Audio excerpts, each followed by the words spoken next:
Melihat hitung-hitungan yang ada, peluang Indonesia untuk jadi tim ASEAN pertama yang lolos ke Piala Dunia untuk saat ini sangatlah terbuka. Bahkan banyak yang menyebutkan jika persentase kelolosan Indonesia untuk lolos melalui jalur round 4 naik ke angka 60 hingga 70%. Yang mana hal itu tak terlepas dari penambahan pemain yang selama ini terjadi, serta tim jajaran pelatih yang secara reputasi cukup disegani. Meski begitu, Indonesia tetap harus bekerja keras untuk mencapai mimpi yang ada. Dan FIFA seperti akan memberikan jalan yang bisa membuat langkah Indonesia ke depannya bisa jadi jauh lebih mudah. Di mana itu berkaitan dengan wacana soal perubahan aturan peserta yang bakal dilakukan. Di sisi lain, dengan bergabungnya nama-nama baru di Timnas Indonesia, pada akhirnya memang membuat rival-rival Timnas Indonesia di kancah Asia mulai memandang Garuda dengan rasa waspada yang semakin nyata. Jelas dalam hal ini kekuatan Timnas gak bisa diremehkan lagi, karena Indonesia sekarang dinilai punya semua aspek yang membuat tim Garuda layak untuk berpartisipasi ke World Cup. Dan salah satu yang cukup waspada tentu saja Cina. Bahkan mereka menganggap kalau laga Indonesia adalah laga penyisihan rasa final. Karena siapa yang bisa amankan 3 poin, merekalah yang berhak lolos ke babak round 4.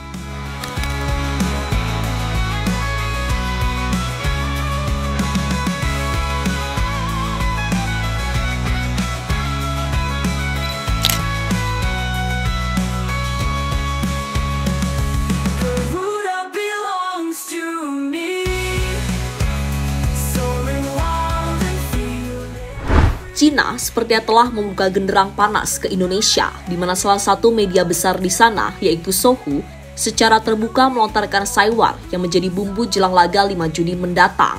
Ya, media Sohu menilai kalau timnas Cina memiliki kans untuk menyapu bersih 2 laga sisa grup C dengan kemenangan, yakni saat tandang ke markas timnas Indonesia dan menjamu Bahrain. Akan tetapi, dari 2 laga yang ada, Sohu menilai jika Bahrain jauh lebih berbahaya ketimbang timnas Indonesia. Hal itu lantaran Sohu melihat ada celah besar yang bisa dimanfaatkan timnas Cina dari timnas Indonesia. Bakal lebih sulit saat menghadapi Bahrain di kandang, namun jika Cina bermain seperti babak kedua laga melawan Australia, ada peluang memenangkan 2 laga pamungkas. Lebih lanjut, media tersebut menyarankan para penggawa timnas Cina untuk menyerang habis-habisan area sayap Indonesia, terutama posisi wingback yang seringkali overlap membantu serangan. Saat menghadapi Indonesia, ada baiknya Cina bermain bertahan, menerapkan serangan balik, dan memanfaatkan sektor sayap untuk mencetak gol. Ya, meski masih tertahan di posisi juru kunci, Cina sendiri sejatinya masih berpeluang melonjak ke posisi 4 dan ambil bagian di round 4. Hal itu bisa saja terjadi jika skuad asuhan Branko Ivankovic mampu menyapu bersih 2 laga sisa grup C. Sembari menunggu hasil tim-tim lainnya, dan media tersebut bahkan menyarankan buat para pemain Cina untuk nggak ragu bermain keras untuk meredam para penyerang Garuda yang punya skill individu di atas rata-rata. Apalagi tim Garuda sekarang punya Ole Romeni yang sudah bikin 2 gol dari 2 pertandingan. Awalnya membuat bermain keras dirasa adalah salah satu cara paling optimal meredam intensitas tinggi timnas Indonesia.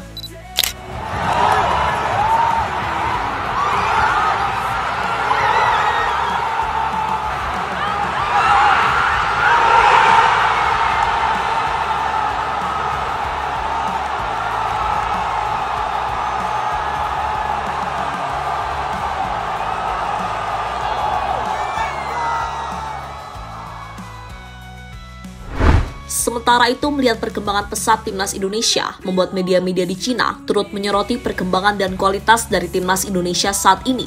Mereka menyoroti sosok Ole Romeni yang luar biasa dengan sebuah artikel berjudul Romeni's Remarkable Impact on Indonesia's World Cup Qualifiers, a Naturalized for What Shines. Kemudian menuliskan artikel dengan judul Indonesia Thrives After Victory Against Bahrain, World Cup 2026 Aspirations Grow, yang menjelaskan soal siapa saja pemain-pemain Indonesia yang punya impact dan kualitas tinggi. Hingga artikel soal prospek Indonesia yang lebih berpotensi lolos kualifikasi Piala Dunia di atas Bahrain dan Cina usai kemenangan timnas menghadapi Bahrain baru-baru ini. Maksudnya, Cina jelas gak lagi menempatkan Indonesia sebagai tim yang bisa diremehkan, di mana di satu sisi ini menunjukkan kualitas kita yang sudah diakui, tapi di sisi lain ini juga menjadi pesan jika Indonesia harus lebih waspada, mengingat lawan pasti akan mempersiapkan timnya dengan sebaik mungkin usai melihat Indonesia berkembang dengan pesat.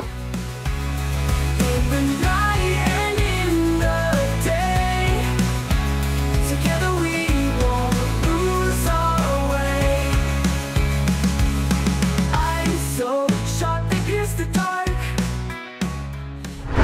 Indonesia turunkan full squad bulan Juni. Ya, tentu absennya Martin Paes serta Marcelino sudah diantisipasi dari sisi taktikal dan mudah-mudahan Kevin Dix bisa fit 100% mengingat ia dikabarkan baru akan pulih 28 Mei mendatang. Nah, untuk skema, kemungkinan tim Garuda tetap akan memakai dulu pakem 3 back yang selama ini memang sudah biasa dijalankan. Dengan kiper Emil Audero dirasa sudah cukup aman sebagai pengganti Martin Paes. Nah, untuk posisi 3 back, Jai, Rido, Justin sepertinya akan tetap dimainkan sejak awal, kendati Messilgers juga tersedia di sana. Ini bukan masalah bagus atau enggak, tapi di laga sepenting ini, kombinasi pemain yang sudah terbentuk chemistry-nya adalah yang paling utama. Dan Rido sejauh ini memang nyaris gak pernah mengecewakan ketika dipercaya tampil. Itu fakta loh ya, bukan mimin pro ke satu pihak tertentu. Nah, di pos wingback, jelas Kevin Dix serta Kelvin Verdong adalah prioritas. Pun begitu di tengah dengan duet Joe Pelupessy dan Tom Haye. Kemudian buat pengganti Marcelino, mungkin nama Eleno Reinders bisa ditempatkan sebagai nomor 10. Kemudian dua di depan, jelas Ragnar dan Ole Romeni adalah duet terbaik yang ada saat ini. Ya, melihat tipikal Alex Pastor sebagai sosok yang adaptif, bisa jadi tim ini akan tetap memainkan sepak bola yang berorientasi hasil. Selama pemain Cina nggak diberi ruang untuk melakukan counter, maka harusnya kemenangan bukanlah sesuatu yang mustahil untuk didapat.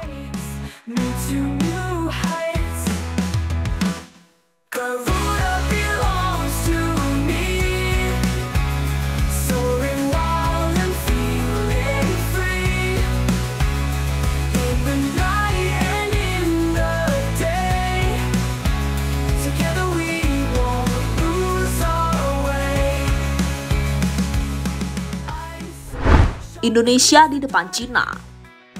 Everything is open in our group. Still fighting for second position is open. We will fight for our position, third or fourth. Very heavy group, unbelievable heavy group. Oh, come on, this is crazy. You have Japan, Saudi Arabia, and Australia, who is almost every single World Cup participate. Now Indonesia have good team. We can play good football. Very difficult, but still open. Seperti kata pelatih Bahrain, grup C adalah grup yang benar-benar sangat sulit. Di sini ada 3 tim yang selalu lolos Piala Dunia, seperti Jepang, Australia, dan Arab. Dan kini ada Indonesia yang kuat. Grup yang benar-benar sulit yang mungkin gak pernah terbayangkan sebelumnya. Nah, selain dari pelatih Dragan, media di Cina juga mulai menempatkan Indonesia di atas Bahrain dan Cina. Maksudnya, mereka menyebut peluang Indonesia untuk bisa lolos ke babak selanjutnya itu lebih besar dari Cina. Dalam ulasan artikel dengan judul Klasmen dan Prospek Masa Depan Indonesia di Kualifikasi Piala Dunia AFC, mereka menjelaskan jika dengan 9 poin yang dimiliki timnas Indonesia, pasukan Garuda Muda mungkin memiliki jarak signifikan dengan para pemuncak klasmen, tetapi juga menyoroti kemungkinan kemajuan jika permainan strategis dilakukan dalam pertandingan mendatang.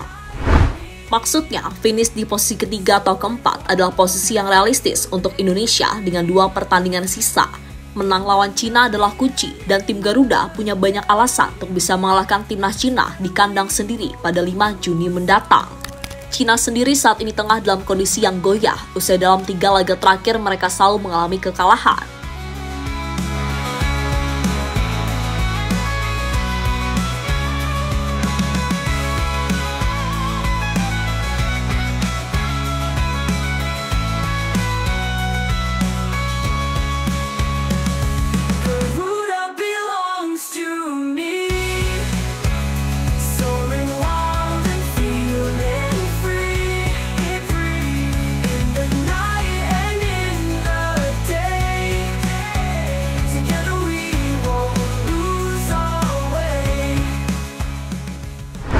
Dan terlepas dari apapun, meskipun lebih diunggulkan, tim Garuda tentu nggak boleh meremehkan tamunya nanti. Karena Cina sepertinya belum menyerah, meski saat ini mereka ada di posisi ke-6 dengan 6 poin. 2 kemenangan bisa memberikan mereka tambahan 6 poin, sehingga 12 poin memungkinkan mereka untuk melaju ke babak berikutnya. Sementara di sisi lain, fans Indonesia telah menyiapkan koreo yang mewah untuk menyambut timnas Cina, dan mereka siap kembali menjadikan GBK sebagai neraka bagi tim lawan.